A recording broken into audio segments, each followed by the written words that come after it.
up, you guys? Marty Schwartz here from GuitarJams.com. Hope you guys are doing great out there. Got a fun Hendrix lesson for you guys today. We're tuned down a half step, so that's what you're going to need to do to play it, but it's really fun. Also, I have a bunch of bonus blues licks down there and links to my social media stuff. I really appreciate that extra support. I really do. Thank you. But let's zoom in. We'll break this one down right now. Here we go. All right, so our guitar is tuned a half step down, a la Hendrix. And if we took a E major bar chord, that's the 7th fret right there.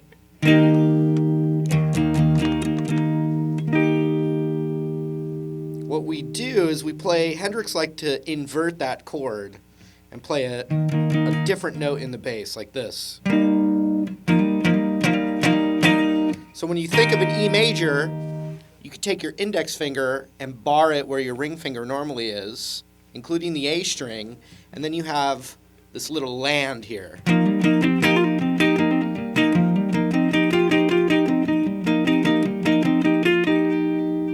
Okay, and then what we want to do is with that bar is we're going to hammer down. If this is barred on the 9th fret, we're going to hammer down the 10th on the B with our middle finger and the 11th on the D string with our ring finger while that's barred. Check it out. So I strum it and then hammer down.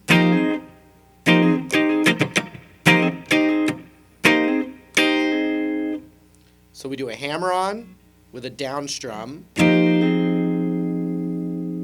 and then back up strum. We do it again, so check it out. And the reason that second one's an up is because we're going to do some scratches. See that?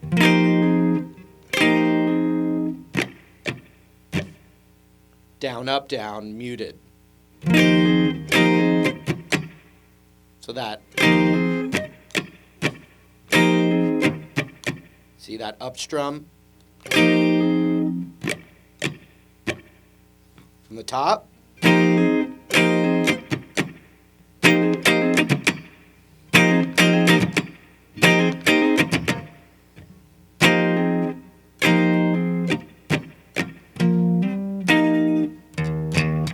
So still barring that 9th fret, I'm going to kind of strum these middle strings here, but I'm going to hammer on with my ring finger up to the 11th of the A string. And then I want to get that D and G, if you can get them together. And then a da-da on the E string. Like that. So when you put it together,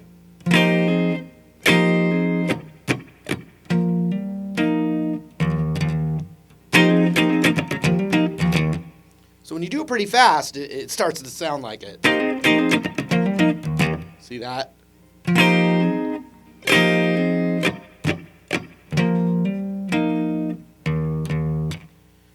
Good news, the exact same thing a whole step down.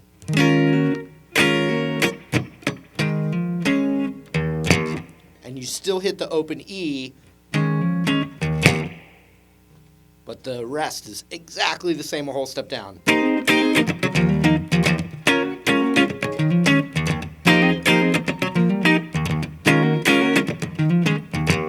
Just like that.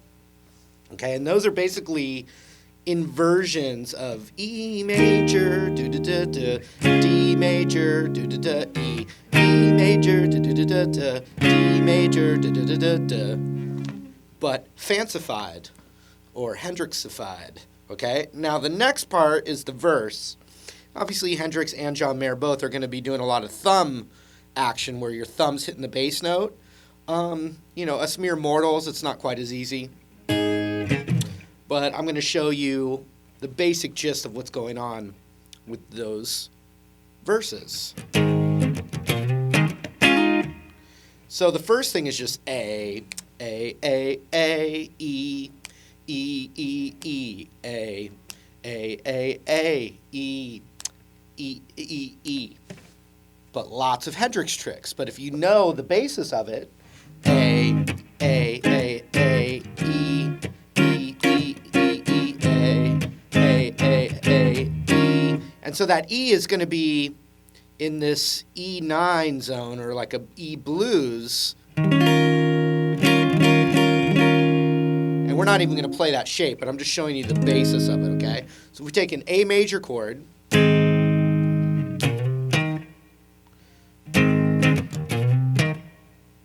So then we're going to slide up from the 7 to the 9 with our ring finger on this E string. And then we go to the 7 on the A string. That's a normal.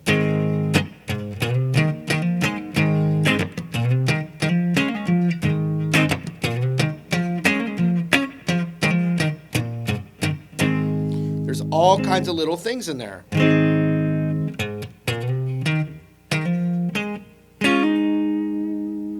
But what's going to happen is we're going to basically be in this little 7th fret bar, and we're going to hammer on a whole step up on the G string. So for the entire A movement, instead of A, you're going A, slide up this one. And there's lots of variations.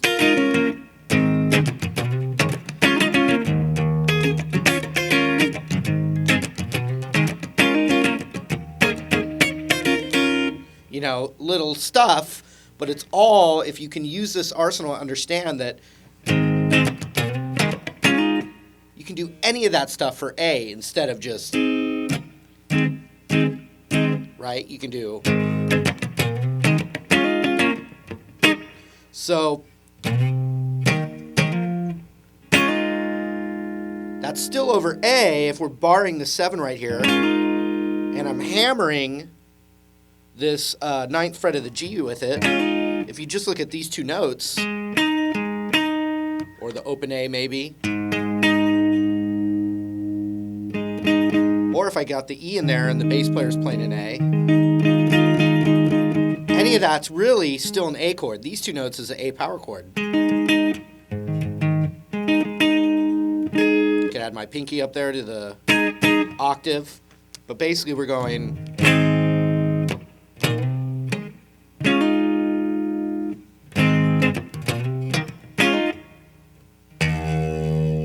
Then we're going to hit that E, and we got this E right here on the 7th fret of the A string now. And this is, you know, it's really all the E stuff is revolving around E7. E mixolydian would be the scale that fits underneath it. But really, it's, you could consider this an E7 sus4. And so is what it looks like. And even if you just did that, that works. But we're adding these. So it would be the pinky on the 10th fret of the B string. We're barring that 7. And then ring finger on the 9 of the D string. Like that. You know, a little flickle flickle. Flicky flicky. And then from here, when you're playing the top 3 strings in the same bar, you have this, which is the 10th on the high E. You have the 9th on the high E, the regular bar.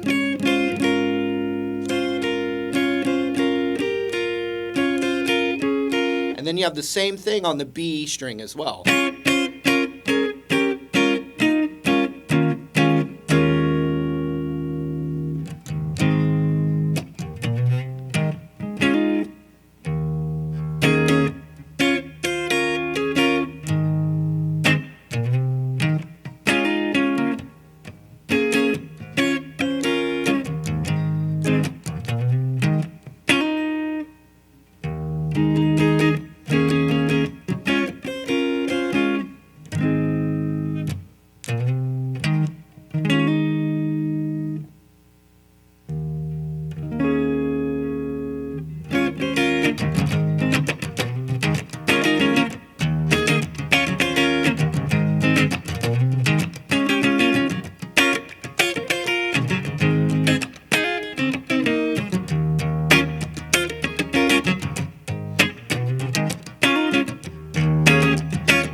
So right before the chorus, it's A,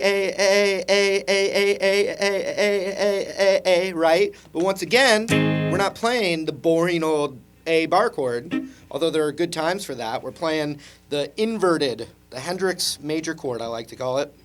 Basically, you take this 12th fret bar, 14th fret, press down here.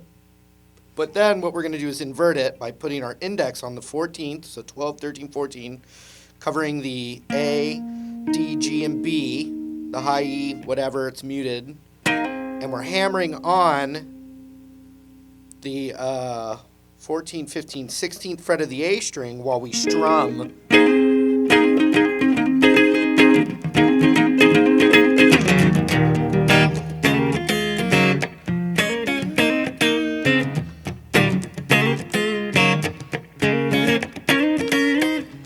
Stuff going on there. I'm going to show it to you. So we're doing the, and I'm going ja ja ja ja ja ja ja ja ja ja ja.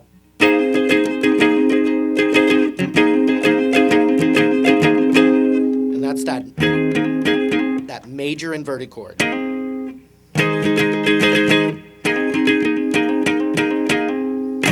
Okay, now let me show you the chorus. We're going to play, here's what the chords are, and then there's, once again, embellishments instead of the standard chords. But these embellishments are going to pretty much always work for these standard chords, and that's how when you hear, like, let's say John Mayer playing one of his own songs, and you hear some of that Hendrix in there or whatever, that's how we get these tools. Okay, so we got E, G, A, E. A, E, E, E, G, A, E. Right? But that doesn't sound like it, does it? Well, we're going to start with an E chord. And every major chord has this little trick.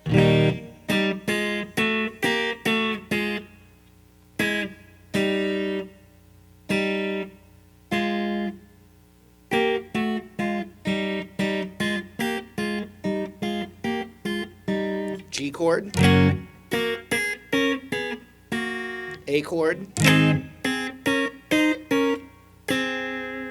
Those are called sixths. Harder to say than play, actually. So the first one that you can use is E. And I'm sliding from the 2nd fret with my middle finger on the 2nd fret of the G string. So it's up to the 4th, slide back and open. But we're just adding the same thing on the high E. And then they're both open because the G chord kind of has that in there. So you've got, think a better way to do.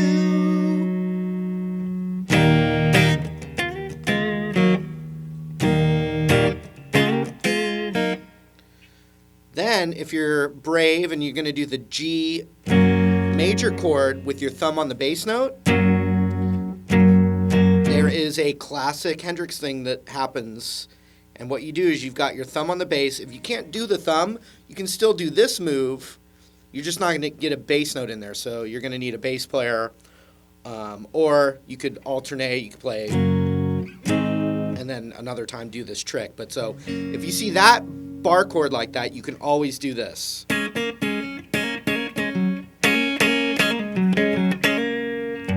then you get your thumb in there.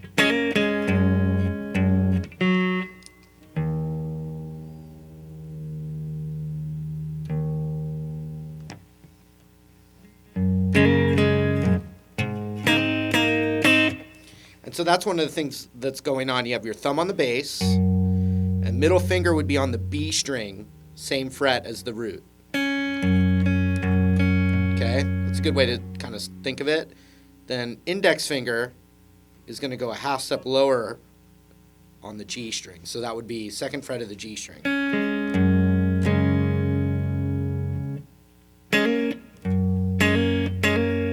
And then you're going to hammer on the G string up a whole step. And then you could even get your pinky to the 5th fret of the D.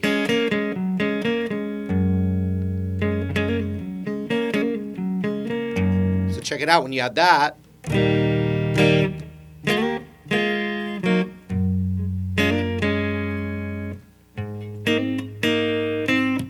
And so then on the A, it's up a whole step. You hear that.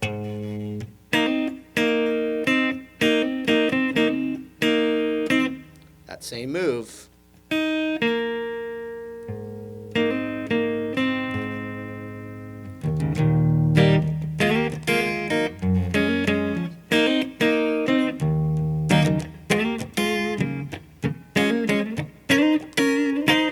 And so check it out. You could do, which comes from the A major.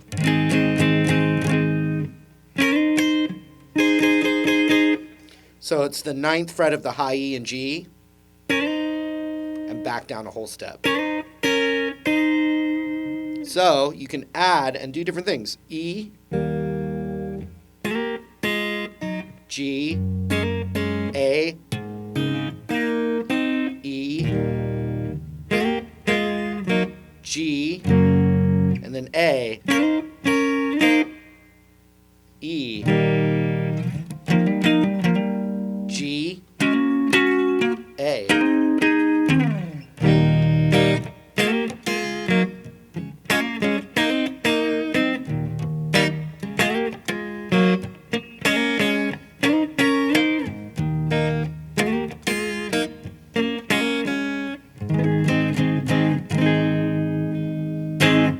So those tricks are always going to be there, and then finally you let the E ring out.